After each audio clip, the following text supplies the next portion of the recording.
Because it's a lot of hurt. I mean, there's a lot of pain.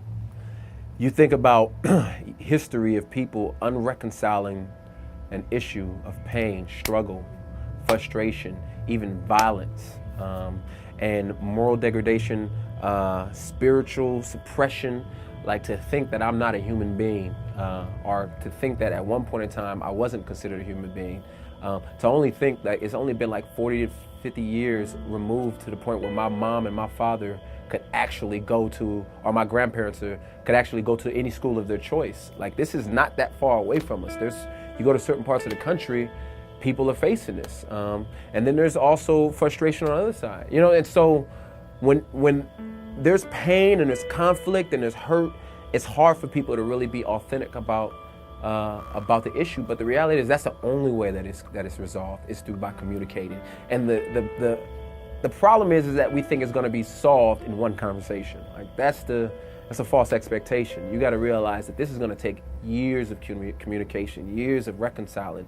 And the other thing is we can't go into it trying to do too much. I think when you think about missionaries, you know, a missionary goes to China, a missionary goes to a certain country in Africa or a certain country in South America, they understand hopefully they understand the culture before they go. You know, they like, okay, this is how they eat. This is the kind of foods they eat. I know the language now, or at least I'm trying to learn the language. I don't go in saying, hey, you guys adapt to me, because I'm the one who has it together. You guys learn what I have to give. And so when you think about race relations, we as Americans have to understand, like, we have to treat it, especially Christians, we have to treat it like with a missionary mindset. Like, I'm going in to learn the culture. I'm going in to understand. I'm not going in to change anybody necessarily. I'm going in to understand how you operate, how you think, how you process things. And then when there's opportunity to speak into the life, you know what I mean? Build relationships so people know that there's actual love and trust there. Like, a missionary doesn't go and land somewhere and assume that they're going to have a relationship with indigenous people without building a relationship with them. And I think too often missionary or ministry leaders think they can just go into somebody's hood and just say, hey, I'm here. What's up? And it's like, well, let's build some authenticity, some connection.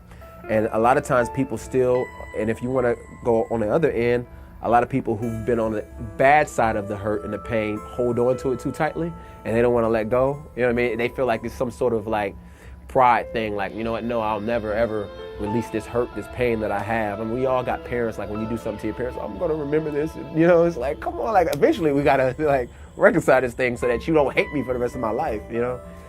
And so I think those are the two spectrums that we have to work from.